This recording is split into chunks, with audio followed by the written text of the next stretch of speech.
The stars around the Sol system suddenly twisted and bent like water. Space itself seemed to tear open as massive shapes pushed through from another dimension. One by one, the alien ships appeared. First 10, then 50, then 100. The dark, metal hulls stretched for miles, covered in glowing red markings that pulsed like angry heartbeats. Admiral Hyunwoo stood on the bridge of the Earth defense ship Incheon's Pride. He watched the enemy fleet grow larger on his screens. 300 ships. Each one was bigger than anything humans had ever built. Each one carried enough firepower to destroy a city. "Sir, we're getting readings from the alien vessels," said Captain Ji-hai, her fingers dancing across the control panels. "Energy signatures are off the charts. These things are loaded with weapons." Hyunwoo nodded slowly. He had been expecting this day for years. Earth's deep space monitors had been tracking this fleet for months as it jumped from system to system. Every world in its path had gone silent. Every planet had been burned to ash. "Open a communication channel," Hyunwoo ordered. "Let's see if they want to talk." The main screen flickered and showed the face of something that definitely was not human. The creature had gray-green skin stretched tight over a skull that was too long. Its eyes were black holes that seemed to swallow light. When it spoke, its voice sounded like grinding metal. "I am Overlord Thexmar of the mighty Vorthak Empire," the alien said. "You primitive humans will surrender your world immediately. We have conquered 47 star systems. Your pathetic species is nothing to us." Behind Thexmar, other aliens moved around what looked like a command center. Their technology was clearly advanced. Holographic displays showed detailed maps of Earth's solar system. The aliens had been studying humanity for some time. "This is Admiral Hyunwoo of the Earth Defense Force," he replied calmly. "You have entered our space without permission. We ask that you leave immediately. This is your only warning." The alien overlord laughed. The sound was harsh and ugly. "Warning? You dare threaten us with your single pathetic ship? We have destroyed entire civilizations. Your little world will burn within the hour." Other aliens on the bridge joined in the laughter. They pointed at the human ship on their screens like it was some kind of joke. To them, the Incheon's Pride looked tiny and weak compared to their massive warships. "Look at them," one of the aliens said. "They sent one ship to face our entire fleet. These humans are either very brave or very stupid." "Probably just stupid," another replied. "Most primitive species are." Dr. Min Ho, the ship's expert on alien life, was recording everything. He had studied dozens of alien species, but the Vorthaks were different. They showed no interest in negotiation or peaceful contact. Their body language and speech patterns suggested a species that only understood violence. "Admiral," Minho said quietly, "these beings have no concept of mercy. Every world they've conquered has been completely destroyed. They don't take prisoners or slaves. They just kill everything." Hyunwoo already knew this. Earth's intelligence services had been gathering information about the Vorthak Empire for decades. They were a cancer spreading across the galaxy. They destroyed everything they touched and moved on to find new worlds to burn. "Sir," Captain Ji-hai said, "I'm detecting massive energy buildups across their fleet. They're charging their main weapons." "How long until they're ready to fire?" Hyunwoo asked. "Maybe 10 minutes, Ji-hai replied. "Their targeting systems are already locking onto our position." The alien overlord spoke again. "Since you amuse us with your foolish bravery, we will give you 5 minutes to evacuate your ship. Then we will vaporize it. After that, we will turn your blue world into a ball of fire. Your people will scream as they die." Hyunwoo looked around. His bridge. His crew of 30 men and women showed no fear. They had all volunteered for this mission knowing they might not survive. But they also knew something the aliens did not. "Send the signal," Hyunwoo said quietly. Ji-hai pressed a series of buttons. A burst of encrypted data shot out from their ship in all directions. To the aliens, it probably looked like a distress call. They had no idea what it really was. "Signal sent, sir," Ji-hee confirmed. "Good. Now we wait." "Wait for what?" Dr. Minho asked. Hyunwoo smiled. for them to realize they've made a terrible mistake. The Vorthak fleet began moving forward. Their ships formed a massive wall of metal and energy. Weapons. Red lights blinked along their hulls as they prepared for battle. The aliens had done this same thing hundreds of times before. It always ended the same way. On the alien flagship, Overlord Thexamar studied the readings from the human ship. Something bothered him about this situation. The humans were too calm. Most species either ran away or begged for mercy when faced with the Vorthak fleet. But these humans just sat there waiting. War leader Kixthon, Thexmar called to one of his officers. "What do our sensors show about this system?" "Very little, Overlord," Kixthon replied. "We detect the human homeworld with about 8 billion inhabitants. There are some small space stations and mining facilities. Nothing that could threaten us." "And other ships?" "Just this one vessel. Our scans show no other military forces in the system." Thexmar nodded, but he still felt uneasy. In his 300 years of conquest, he had learned to trust his instincts. Something about this felt wrong. Back on the Incheon's Pride, the crew continued their work. Engineer Young-ho monitored the ship's power systems. Pilot Kyung-soo kept their position steady.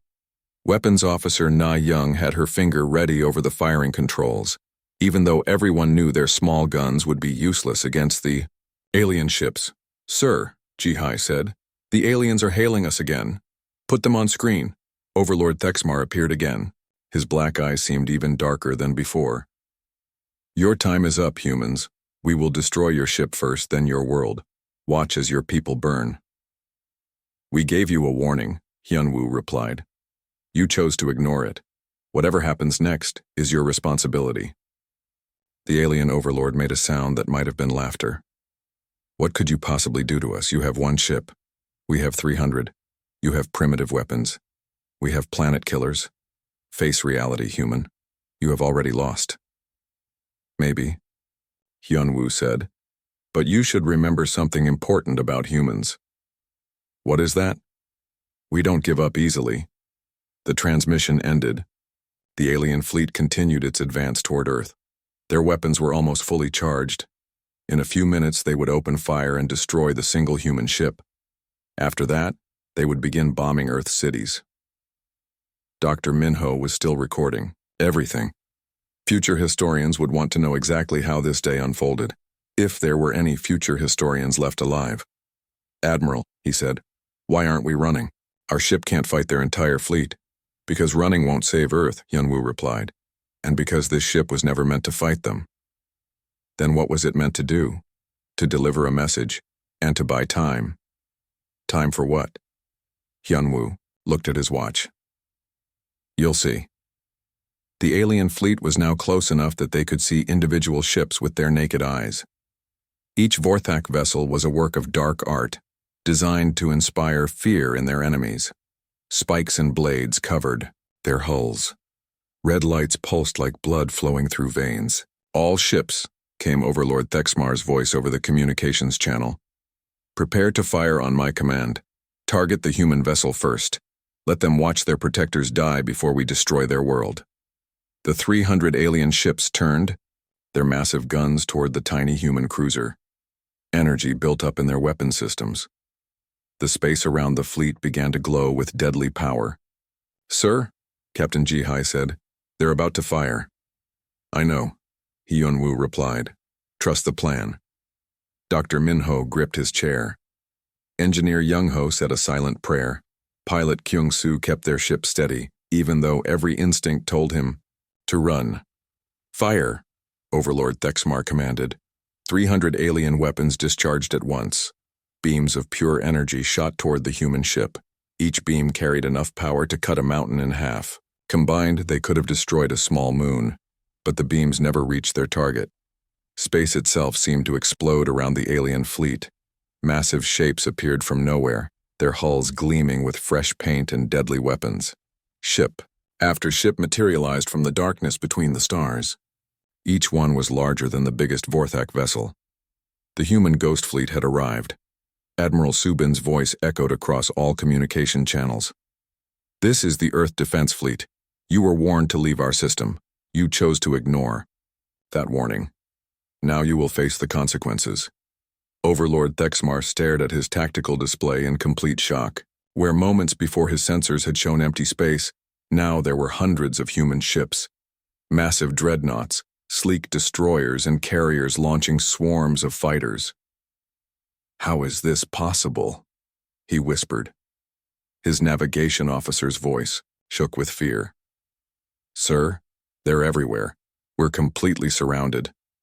The humans had been waiting. While the Vorthak fleet advanced confidently toward Earth, human ships had been moving into position around them. Cloaking technology had hidden them from alien sensors. Now the trap was sprung. "All units," Admiral Subin commanded. "Weapons free. Show them what happens when someone threatens Earth." The battle for Earth was about to begin, but it would not be the battle the aliens had expected. The Vorthak fleet froze in space like animals caught in headlights. 300 alien warships that had been advancing confidently toward Earth now found themselves surrounded by an enemy they never saw coming. On every side, human vessels appeared from the darkness, their weapons already aimed at Vorthak targets. Overlord Thexamar stood on his command bridge, staring at displays that made no sense. His tactical officer, a nervous creature named Veltra, was frantically running scans of the human ships that had appeared around them. "Report," Thexamar demanded, his voice cracking with the first hint of fear he had felt in decades. "Sir, I count at least 400 human vessels," Veltra said, her clawed hands shaking as she worked her controls. "They're showing energy, signatures far beyond what our intelligence predicted. These ships are not primitive at all." War leader Kixthon, Thexmar's second-in-command, was studying his own displays. "Overlord, these readings can't be correct. Some of these human ships are showing power levels that match our own dreadnoughts." "That's impossible," Thexmar snarled. "Our scouts reported that humans barely had spaceflight capability. They should have nothing but crude chemical rockets and basic energy weapons." But the evidence was right there on their screens. The human ships were not only real, they were massive. The largest vessels were easily 3 times the size of anything in the Vorthak fleet. Their hulls gleamed with advanced armor plating, and energy readings suggested weapon systems that could rival anything the Empire had ever built. Navigator Kelmar, the oldest and most experienced officer on the bridge, studied the tactical display with growing dread. "Overlord, I've seen this formation before. It's a classic encirclement pattern. They've been planning this." "Planning what?" Thexmar demanded. "Our destruction," Kelmar replied quietly. On Earth, Director So Young sat in the Global Defense Initiative Command Center, watching the situation unfold on massive holographic displays. The underground facility was located deep beneath the mountains of South Korea, protected by layers of armor and shield generators. "Status report," So Young said calmly, her voice echoing through the command center. General Tae-ho, a veteran of Earth's military forces, stood at attention beside her chair. "All Ghost Fleet units are in position. Admiral Subin reports ready to engage on your order." Strategic Coordinator Yoon Jin, a brilliant woman who had helped design Earth's defense plans, checked her data screens. "Alien fleet composition matches our projections exactly. 300 vessels, standard Vorthak battle formation. They're following their usual pattern, which means they have no idea what they're walking into," So Young said with a slight smile. Lieutenant Dong Hyun, monitoring communications from the alien fleet, looked up from his console. "Ma'am, we're intercepting massive communication traffic from the enemy ships. They seem confused and increasingly frightened." "Good," So Young replied. "Fear will make them sloppy." The truth was that Earth had been preparing for this moment for over 50 years. When humanity first detected signs of the Vorthak Empire, they realized that contact was inevitable. The aliens were expanding in their direction, destroying every world they encountered. So Earth's governments had made a decision. Instead of waiting for the aliens to arrive, they would prepare for war. Resources from every nation had been pooled. Together, the best scientists and engineers had worked in secret to develop technology that could match or exceed anything the aliens possessed. The Ghost Fleet was the result of that effort. Hundreds of warships had been built in hidden shipyards throughout the solar system. They used advanced cloaking technology that made them invisible to most sensors. For decades, they had waited in the cold darkness between the planets, ready for this day. Captain Juwan commanded one of those ships, the stealth destroyer Pusan's Shadow. His vessel had been sitting motionless just a few kilometers from a fourth-act heavy cruiser for the past 30 minutes. The aliens had no idea he was there. Target analysis complete, reported Weapons Officer Na Young, studying the enemy ship through their sensors. I've identified 17 weak points in their hull armor and 12 critical system locations. Pilot Kyung-soo kept their ship perfectly positioned, while the enemy cruiser drifted past them. They're still running standard patrol scans. They haven't detected us. Excellent, Captain Juwon said. When the order comes, we'll hit them before they know what happened. Similar scenes were playing out throughout the solar system. Human ships had been shadowing the alien fleet for hours, studying their formations, analyzing their technology, and preparing for the moment when the trap would be sprung. Back on the Vorthak flagship, Overlord Thexamar was trying to understand how his intelligence had been so wrong. According to their scouts, humans were barely capable of interplanetary travel. They should have been easy prey. War Leader Kixthon, he called. Contact our intelligence division. I want to know how they missed an entire fleet of human warships. Kixthon was already working on that problem. Sir, I'm reviewing all our surveillance data from this system. According to our records, there were no large human ships anywhere in this region of space. Then where did they come from? Thexmar demanded. I don't know, sir. It's like they appeared from nowhere. Battle Commander Veltra looked up from her station. Overlord, the human ships are maintaining their positions. They're not attacking, but they're clearly prepared to fight. What are they waiting for? Thexmar wondered aloud. The answer came a moment later when Admiral Subin's voice echoed across all communication frequencies. Vorthak Fleet, this is Admiral Subin of the Earth Defense Force. You entered our system with hostile intent. You ignored our diplomatic warning. You threatened to commit genocide against our people. Thexmar quickly opened a communication channel. Human Admiral, we can discuss terms. Perhaps we can reach an agreement that benefits both our species. Subin's reply was cold and final. The time for negotiation has passed. You came here to destroy us. Now you will face the consequences of that decision. On the carrier Daigu's Wrath, Commander Haywan was preparing to launch her fighter squadrons. But these were not ordinary fighters. They were unmanned AI-controlled interceptors that had been programmed with every piece of intelligence Earth had gathered about Vorthak. Technology. Launch sequence initiated, reported her flight control officer. All units are green and ready. Launch when ready, Haywan commanded. Dozens of sleek fighters shot out from the carrier's launch bays. Each one was controlled by an artificial intelligence that had been fed years of data about Vorthak tactics and weaknesses. They moved with precision that no living pilot could match.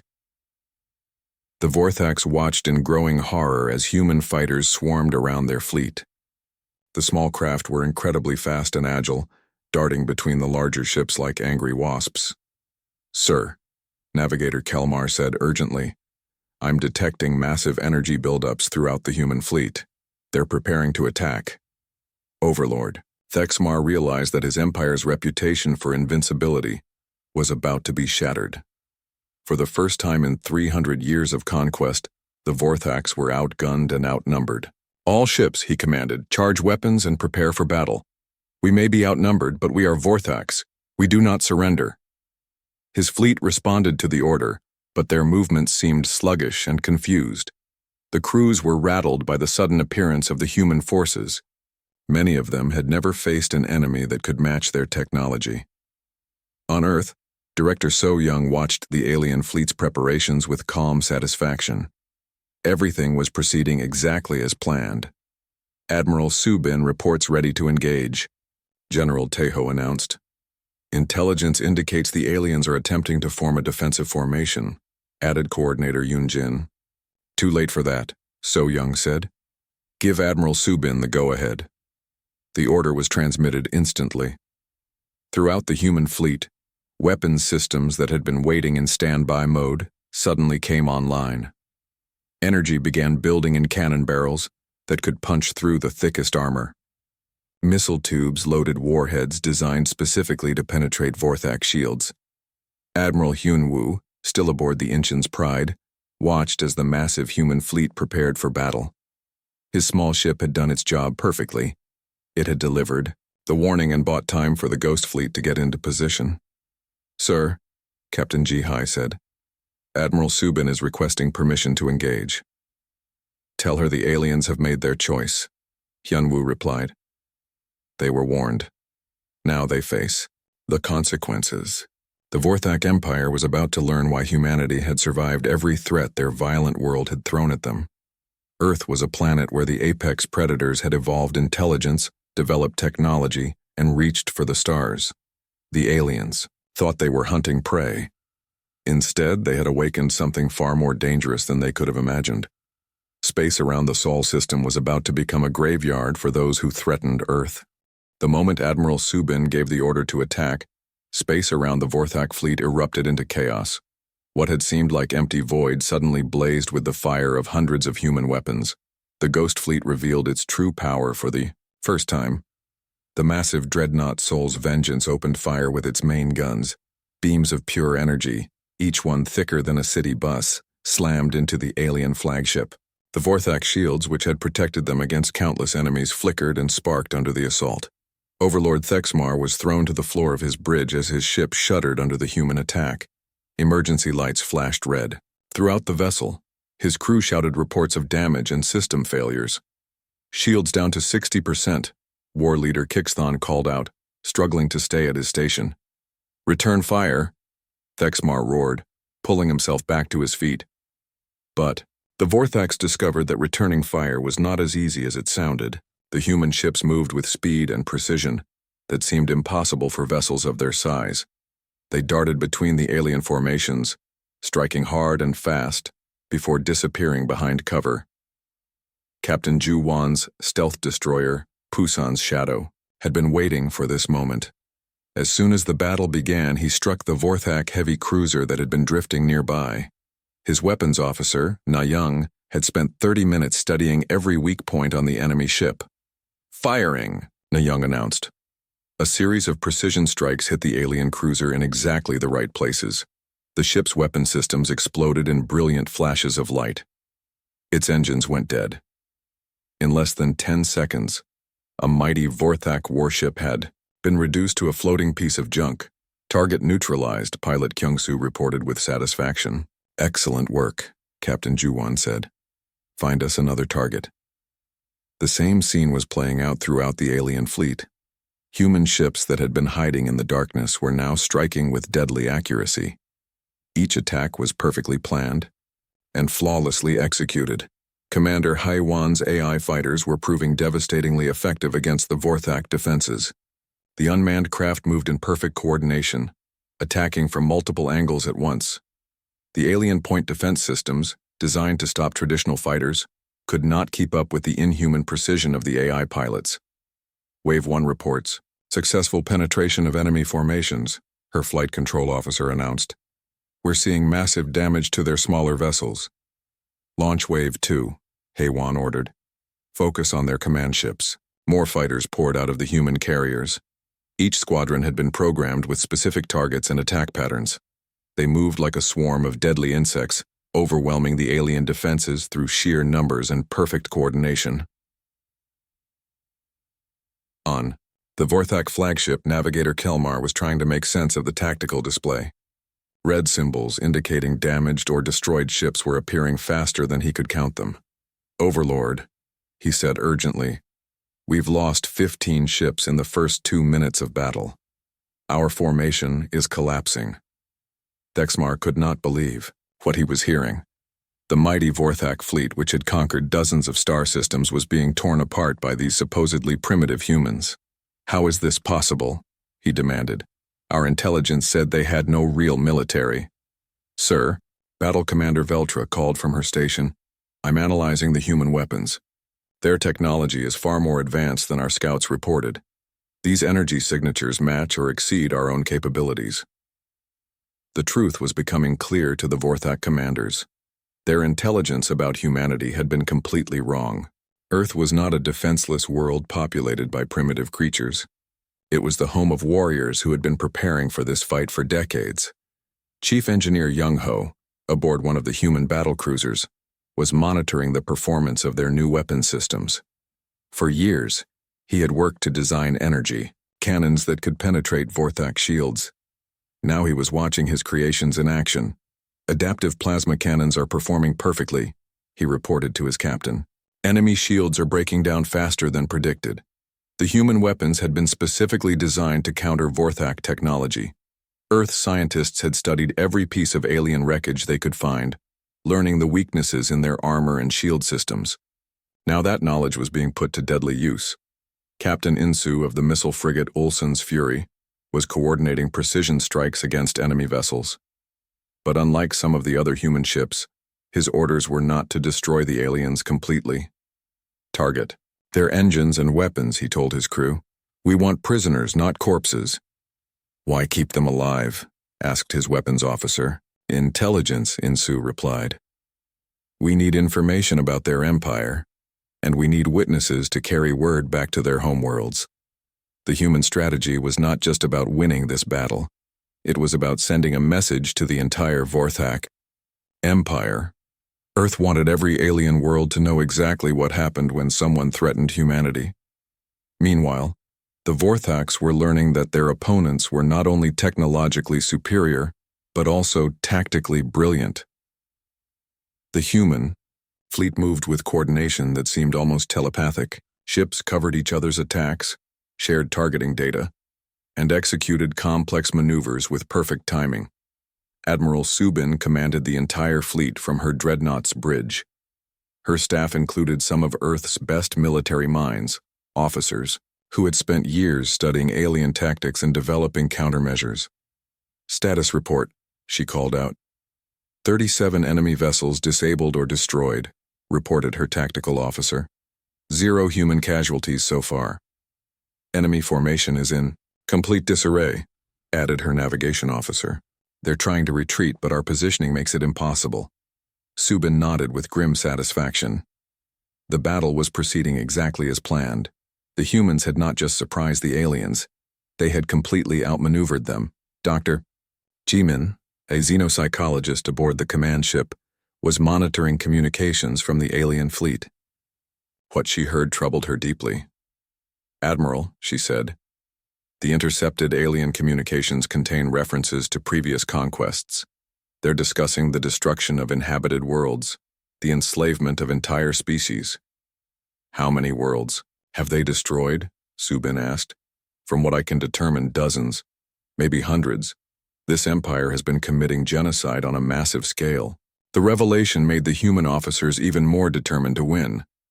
This was not just a battle for Earth's survival. It was a chance to stop a plague that had been spreading across the galaxy. Intelligence Officer Wu Jin was analyzing data captured from damaged alien ships. What he found made his blood run cold. Ma'am, he said urgently, I'm reading alien database entries that mention Earth specifically. They didn't just stumble across our system. They came here on purpose. What do you mean? Subin asked. According to their records, they've been hunting humans for thousands of years. Ancient Vorthak texts speak of a warrior species that once drove them from this region of space. They came here for revenge. The implications were staggering. This was not a random invasion. The Vorthaks had specifically targeted Earth because they knew humans were dangerous. They had come to finish a war that started millennia ago. Fleet Admiral Shungmin, monitoring the battle from Earth's orbital command station, received Wu Jin's report with growing concern. If the aliens had ancient records about humanity, they might know things about human history that humans themselves had forgotten. Send that intelligence to all fleet commanders, he ordered. They need to know what we're really dealing with. The battle continued to rage around the alien fleet. Vorthak ships tried desperately to break free from the human encirclement, but every escape route was blocked. Human vessels appeared wherever the aliens tried to run, cutting off their retreat with devastating firepower. Overlord Thexmar was beginning to realize that his fleet was doomed. Half of his ships were already destroyed or disabled, The survivors were scattered and disorganized. The humans showed no signs of slowing their attack. "Sir," War Leader Kixthon said desperately, "we have to surrender. We cannot win this battle." "Vorthax, do not surrender," Thexmar snarled. "We fight to the death." But even as he spoke those words, Thexmar knew they were meaningless. His empire's reputation for invincibility was already shattered. The news of this defeat would spread throughout the galaxy. Other species would learn that the mighty Vorthax could be beaten. Navigator Kelmar was studying the human tactics with professional admiration. "Overlord," he said quietly, "these humans are not primitive at all. This level of coordination and technology suggests a highly advanced military civilization." "What are you saying?" Thexmar demanded. "I'm saying we underestimated them completely. These beings are natural warriors. Look at how they fight. No wasted motion, perfect timing, overwhelming force applied with surgical precision. This is a species that has evolved for war." The old navigator was right. Humanity had spent its entire existence fighting. They had fought each other, fought their environment, fought every challenge their violent planet had thrown at them. Now they were bringing that accumulated experience to bear against an alien enemy. The Ghost Fleet pressed its attack with relentless efficiency. Ship after ship fell to human weapons. The Vorthak formation, once a symbol of unstoppable conquest, was being systematically destroyed and thrown. The slaughter continued for another hour, but it was no longer really a battle. The Vorthak fleet, once the terror of 47 star systems, was being systematically dismantled by human forces that seemed to anticipate their every move. Captain Insu's missile frigate Olsen's Fury demonstrated the surgical precision that had become humanity's trademark. His crew targeted specific systems on enemy ships, disabling them without causing unnecessary destruction. They wanted prisoners, and they were getting them. "Another cruiser disabled," reported his weapons officer. "Their engines are dead and weapons offline, but life support is intact." "Excellent," Insu replied. "Signal the boarding teams." Throughout the human fleet, specialized assault ships were moving toward disabled Vorthak vessels. The boarding teams were led by Colonel Sung-Ho and Major Bo-Ra, veterans of Earth Special Forces, who had trained specifically for combat against alien opponents. The first boarding action took place on a Vorthak destroyer that had been crippled by precise strikes from the Soul's vengeance. Colonel Sung-Ho led 20 Marines through the breach in the alien hull, their advanced armor protecting them from the hostile environment. The Vorthaks inside the ship were waiting for them. The aliens had built a barricade in the main corridor and were armed with energy weapons that could burn through most known materials. They opened fire as soon as the humans appeared. But the human Marines had been expecting this. Their armor was designed to absorb and disperse energy weapons. The alien shots that should have killed them instead left only scorch marks on their protective suits. "Suppressing fire," Colonel Sung-Ho commanded. His Marines responded with weapons that had been specifically designed for fighting Vorthaks. Instead of trying to match the aliens' energy weapons, the humans used kinetic projectiles. Simple bullets fired at incredible speed. The alien armor that could stop energy beams was useless against physical impacts. The fight was over in minutes. The Vorthaks, who had terrorized countless species across the galaxy, found themselves outgunned and outfought by human soldiers who moved with deadly efficiency. "Corridor secured," Sung-Ho reported, moving to secure the bridge. Similar scenes were playing out on dozens of alien ships. Major Bo-Ra led her team through the twisted corridors of a Vorthak heavy cruiser, encountering pockets of resistance that melted away under human firepower. The aliens quickly learned that humans were not only superior warriors in space, they were absolutely terrifying in close-quarters combat. Every human soldier seemed to know exactly where to strike for maximum effect. They moved like predators who had spent generations perfecting the art of killing. Dr. Jimin, the xenopsychologist, was interviewing the first captured Vorthak officers. What she learned made her sick to her stomach. "They call it the Great Cleansing," she reported to Admiral Subin. "According to this prisoner, the Vorthak Empire has been systematically destroying every intelligent species they encounter. They don't just conquer worlds. They sterilized them completely. How many species have they destroyed? Subin asked. The prisoner claims over 300 different civilizations have been wiped out completely. Billions of sentient beings, murdered just because they existed. Subin felt a cold rage building in her chest. The Vorthax were not just an enemy. They were a plague that needed to be eliminated from the galaxy. Intelligence Officer Wu Jin had been analyzing data from the captured alien ships. His discoveries were even more disturbing than Dr. Jimin's. Interviews. Admiral, he said urgently, I've found files that detail their plans for Earth. They weren't just going to destroy our cities. They were planning to systematically hunt down and kill every human being on the planet. Show me, Subin demanded. Wu Jin brought up holographic displays that showed the alien battle plans. Earth's continents were divided into sections, each assigned to different Vorthak commanders. The aliens had detailed maps of human cities, military bases, and even civilian shelters. They've been planning this for months, Wu Jin continued. Maybe years. This wasn't a random invasion. It was an attempted genocide. The revelation spread through the human fleet like wildfire. Every captain, every crew member learned exactly what the aliens had intended for their families and friends back on Earth. The knowledge made them fight with even greater fury. But the most shocking discovery came from Chief Data Analyst Min Seo, who had been decrypting the deepest files in the alien databases. Admiral, she said, her voice shaking, I've found references to previous encounters between humans and Vorthax. This isn't the first time they've tried to destroy us. What do you mean? Subin asked. According to these records, there was a war between our species approximately 4,000 years ago. The Vorthax call it the time of burning skies. Apparently, humans drove them out of this region of space and forced them to retreat to the far side of the galaxy. The implications were staggering. Humanity's ancient ancestors had fought the Vorthak Empire before and won. The aliens had been planning their revenge for thousands of years, waiting for the right moment to return and finish what they had started.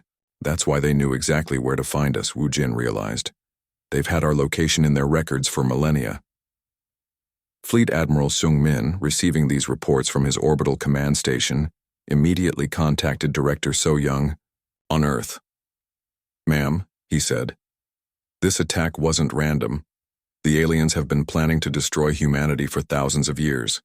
This is the continuation of an ancient war. Director So Young absorbed this information with her usual calm. Then we need to make sure it's the final battle of that war. Order Admiral Subin to take prisoners from their command staff. We need to learn everything we can about their empire. The battle was winding down now. Of the 300 Vorthak ships that had entered the Sol system, fewer than 50 were still capable of fighting. The rest were either destroyed or disabled, their crews dead or captured. Overlord Thexmar stood on the bridge of his flagship, watching his empire's reputation die with his fleet. The ship shuddered constantly under human fire. His crew was either dead or had abandoned their posts. Overlord, War Leader Kixthon said desperately, we have to surrender. Our fleet is finished. Never, Thexmar snarled, but there was no conviction left in his voice. Navigator Kelmar, the old veteran who had served the Empire for centuries, was studying the tactical display with something that might have been respect. Overlord, he said quietly, these humans have shown us something we never understood. What? Thexmar demanded. True warfare. We've spent centuries destroying primitive species that couldn't fight back. We called ourselves warriors, but we were just murderers. These humans are showing us what real soldiers look like. The old navigator was right. The human fleet had demonstrated tactical brilliance, technological superiority, and most importantly, discipline. They could have destroyed every alien ship in the first 10 minutes of battle. Instead, they had chosen to capture prisoners and gather intelligence. Admiral Subin's voice echoed across all communication frequencies. Vorthak Fleet, this is your final opportunity to surrender. Ships that continue to resist will be destroyed. Those that surrender will be treated according to the laws of war. It was an offer of mercy that the Vorthax had never given to their own victims. Species that had been completely exterminated by the Empire would never get the chance to surrender. 1. By one, the surviving Vorthak ships began powering down their weapons. Their commanders, faced with the choice between death and capture, chose to live. Emergency beacons activated across the remnants of the fleet as alien crews signaled their surrender. Captain Yan Wu of the intelligence vessel Guangzhou's Watch was monitoring hyperspace communications across the sector. Word of the battle was already spreading to other star systems. "Admiral," he reported to Subin, "we're detecting massive communication traffic from nearby systems. News of our victory is spreading fast." "What kind of reactions are we seeing?" Subin asked. "Mixed, ma'am. Some species that have been enslaved by the Vorthaks are celebrating. Others are terrified that there's now a new military power in the galaxy. But everyone wants to know the same thing. Who are these humans?" The question would soon be answered. Earth was about to announce its presence to the galaxy in a way that no one would ever forget. Dr. Min Ho, who had been recording the entire battle for historical purposes, was reviewing the data from the fight. The numbers were staggering. 300 alien ships engaged, he dictated into his recorder. 215 destroyed or disabled, 85 surrendered. Human casualties, 0 ships lost, 17 wounded, no deaths. It was the most one-sided military victory in recorded history. A fleet that had conquered dozens of star systems had been defeated without causing a single human death. Colonel Sung Ho was leading teams through the captured alien flagship. The corridors were filled with smoke and the smell of burned electronics. Vorthak crew members cowered in corners, their arrogance replaced by terror. "Bridge secured," he reported. "We have captured the enemy commander." Overlord Thexamar was brought before Admiral Subin in chains. The alien who had threatened to burn Earth's cities now stood defeated, his empire's fleet in ruins around him. "You wanted to destroy my people," Subin said quietly. "Now you're going to help us make sure." 3 days after the battle, the captured Vorthak flagship hung in space like a broken monument to failed conquest. Human repair crews had restored its communication systems, but everything else remained damaged as a reminder of what happened. When someone threatened Earth, Admiral Subin stood on the alien bridge, now converted into a temporary command center. Overlord Thexmar sat in chains nearby, forced to watch as his empire's darkest secrets were broadcast across the galaxy. "Are we ready?" Subin asked her communications officer. "Yes, ma'am. All hyperspace relays are active. This transmission will reach every inhabited system in the galaxy." Director So Young appeared on the main screen via secure link from Earth. She had decided that humanity's first official message to the galaxy should come from the highest levels of government. "Begin transmission," So Young ordered. Across thousands of star systems, the same message began playing on every communication frequency. Species that had never heard of humans suddenly found themselves listening to Earth's first diplomatic contact with the galaxy. "I am Director So Young of the United Earth Government," the message began. 3 days ago, the Vorthak Empire attacked our world with the intention of committing genocide against our people. They have been defeated. The simple words carried massive implications. Every species in the galaxy knew the Vorthak Empire was unstoppable. They had been expanding for centuries, destroying every civilization in their path. Now some unknown species called humans claimed to have defeated them. "We did not seek this conflict," So Young continued. "The Vorthaks ignored our diplomatic warnings and chose violence. They have learned the consequences of that choice." Captain Yan Wu was monitoring reactions from across the galaxy. His screens showed thousands of incoming messages as different species tried to verify the incredible claim. "Admiral," he reported, "we're getting confirmation requests from over 200 different civilizations. They want proof that we actually defeated the Vorthaks." "Show them," Subin replied. The transmission shifted to show footage from the battle. Alien viewers watched in amazement as the mighty Vorthak fleet was systematically destroyed by ships they had never seen before. The images were clear and undeniable, but the most shocking part of the message was yet to come. Dr. Ji Min had spent 3 days interviewing captured Vorthak officers, learning the full scope of their empire's crimes. "The evidence we have gathered shows that the Vorthak Empire has committed genocide against over 300 intelligent species," So Young announced. Billions of sentient beings have been murdered by these criminals. She paused to let that information sink in across the galaxy. Many species had suspected the true scope of Vorthak atrocities, but no one had ever been able to prove it. We are hereby releasing all captured data to the Galactic Council for investigation and prosecution. The universe will know the truth about what the Vorthak Empire has done. Ambassador Jin I, Earth's newly appointed representative to the galactic community, was preparing for the most important diplomatic meeting in human history.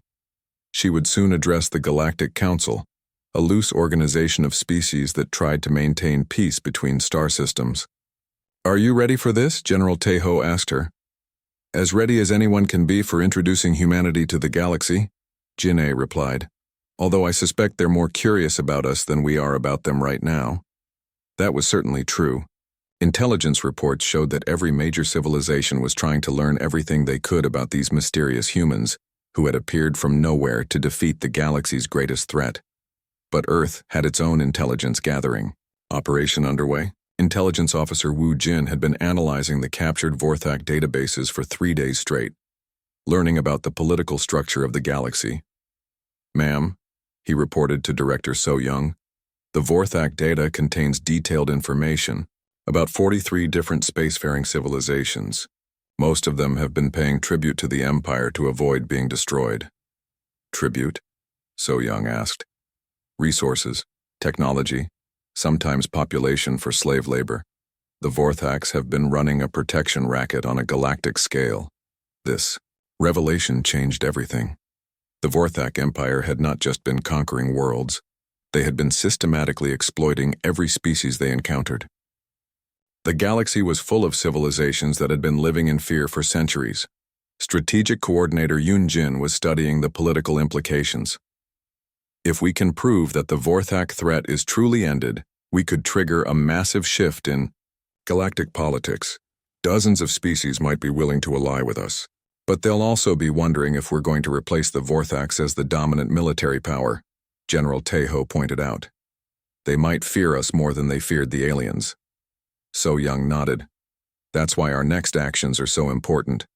We need to show the galaxy that humanity is different from the Vorthaks." The answer came in the form of the most ambitious diplomatic mission in human history. Earth was going to offer military protection to any species that had been victimized by the Vorthak Empire. Fleet Admiral Seung Min was coordinating the deployment of human ships throughout the galaxy. The Ghost Fleet, no longer hidden, was spreading out to establish a presence in key star systems. "Admiral Subin will take the First Fleet to the Kepler sector," he announced to his staff. "Intelligence reports that 3 species there are under direct Vorthak occupation. We're going to liberate them." "What about the Second Fleet?" asked his operations officer. "They'll secure the shipping lanes in the Centauri corridor. The Vorthaks have been raiding merchant vessels there for decades. That ends now." The Third Fleet had an even more important mission. They were escorting a diplomatic convoy to the Galactic Council's headquarters on the neutral world of Harmony Station. Ambassador Jin A would be traveling aboard the flagship, carrying with her complete evidence of Vorthak war crimes and Earth's proposal for a new galactic security arrangement. Meanwhile, the interrogation of Vorthak prisoners was revealing the locations of concentration camps, slave labor facilities, and resource extraction sites throughout their empire. Each discovery added to the growing list of crimes that would be presented to the galactic community. Dr. Minho was documenting everything for the historical record.